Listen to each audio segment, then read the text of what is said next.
Taylor Sheridan is being too on the nose about 1923's modern conveniences.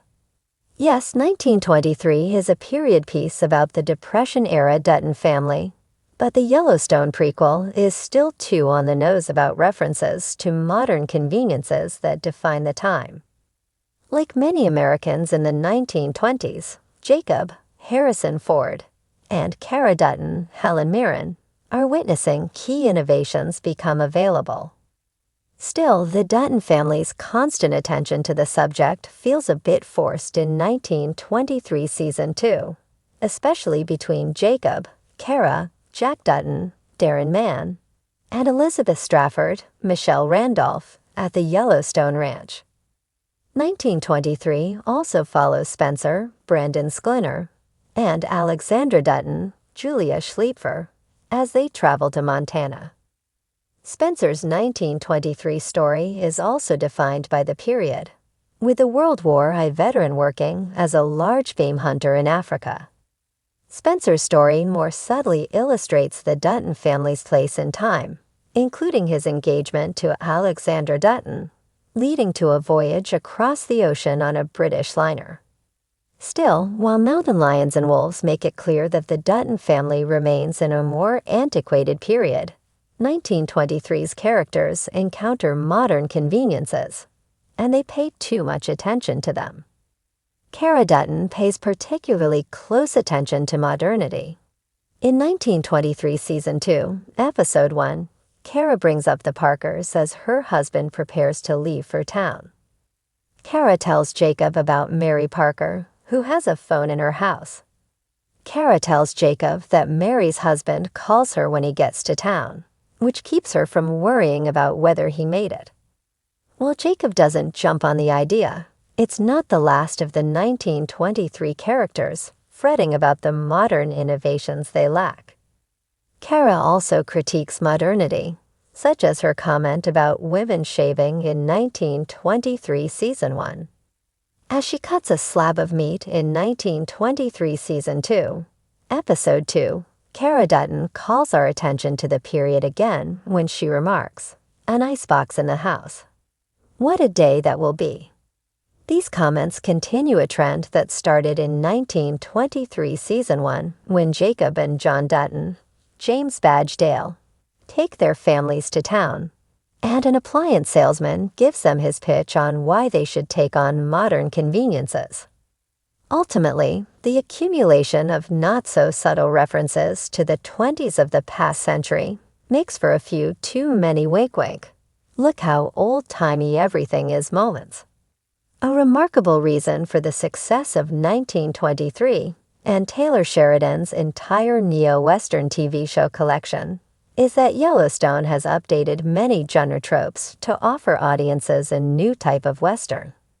On-the-nose references to how old and antiquated everything is in 1923 Season 2 distract from the story and take away from 1923's potential to be a great period piece. Of course, as interesting as modern conveniences are, people likely didn't regularly discuss what they didn't have. It would come up, sure, but 1923 is getting dangerously close to overplaying the bit, especially with how pointed the references have been. When Cara goes out to cut a piece of meat in Episode 2, the antiquated root cellar where she makes her comment is enough of a nod to the period.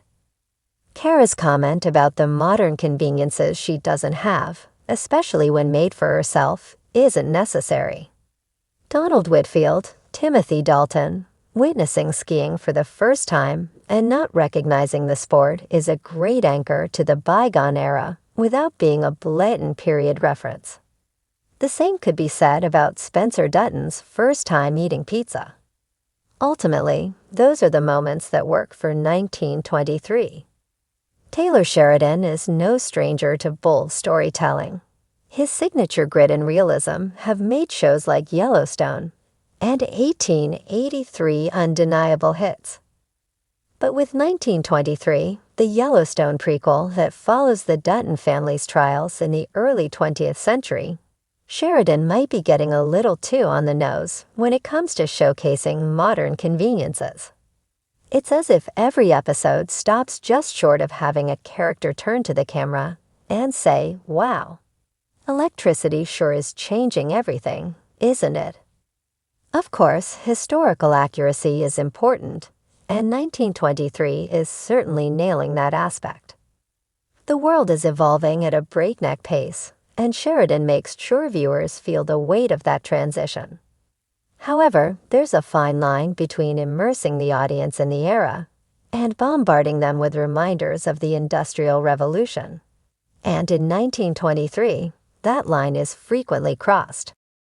Take, for instance, the telephone subplot. It's one thing to show characters struggling with a relatively new technology, fumbling with the receiver, or marveling at long-distance communication. But 1923 makes sure to drive the point home with characters repeatedly exclaiming things like, "A telephone in the house. What will they think of next?" Or, "Can you believe we can talk to someone in another town?" It's as if every conversation is a PSA about progress. We get it, telephones were a big deal. But at a certain point, it starts to feel less like a natural evolution of the setting and more like a history lesson wedged into the drama. Then there's the matter of automobiles. Cars were still a novelty in rural Montana during the 1920s, and their introduction into the show makes sense. But the way 1923 handles, it often veers into heavy-handed territory. Nearly every scene involving a car is accompanied by either astonished dialogue, "We don't have to hitch up the horses," or a dramatic display of a character struggling to operate the vehicle. And let's not forget the inevitable scene where an old-timer scoffs at the newfangled contraption, muttering something like, "Nothing beats a good horse." Yes, technological resistance was real, but the way it's portrayed here feels less like organic storytelling and more like a forced history lesson. Electricity, of course, is another area where 1923 leans into its educational tendencies. Instead of seamlessly integrating the advent of electric lighting into the story, the show frequently calls attention to it in ways that feel contrived. A character enters a room, flips a switch, and gasps as the light floods in. Someone else grumbles about how candles were good enough for my father. While these moments could be powerful if used sparingly, 1923 seems determined to remind viewers at every turn that these conveniences were still new. The result? It sometimes feels like the show is checking off a list of early 20th century technological milestones, rather than letting them naturally shape the narrative. Even the radio, a true game-changer of the era, gets the 1923 treatment. It's not enough to show a family gathering around to listen to a broadcast. No, Sheridan ensures that characters explicitly comment on the miracle of hearing voices from afar, the wonder of instant news, and the sheer novelty of entertainment on demand. One can almost hear the scripted excitement. Imagine hearing the president's voice without ever leaving the house. Again, historically accurate. Yes, subtly woven into the story. Not so much. This on-the-nose approach to modern conveniences is particularly jarring because Sheridan is usually a master of nuance. His previous works allow themes to simmer beneath the surface, trusting the audience to pick up on them without excessive hand-holding. But in 1923, it's as if he's worried we won't appreciate the technological advancements of the time unless they're pointed out in neon lights. To be fair, integrating period-specific advancements into a historical drama is a tricky balancing act. If they're ignored, the setting can feel inauthentic. But if they're overemphasized, the storytelling starts to feel forced. Unfortunately, 1923 leans too heavily in the latter direction, frequently pulling viewers out of the drama with its overly expository approach to progress. It's not that these developments aren't fascinating or important. They are. But 1923 risks turning its characters into mouthpieces for historical context, rather than fully realized individuals. When a conversation about indoor plumbing feels more like an infomercial than organic dialogue, it's clear that the show is prioritizing its educational mission over its narrative flow. That's not to say 1923 isn't a compelling show. The performances are stellar, the cinematography is breathtaking, and the high-stakes drama keeps audiences engaged.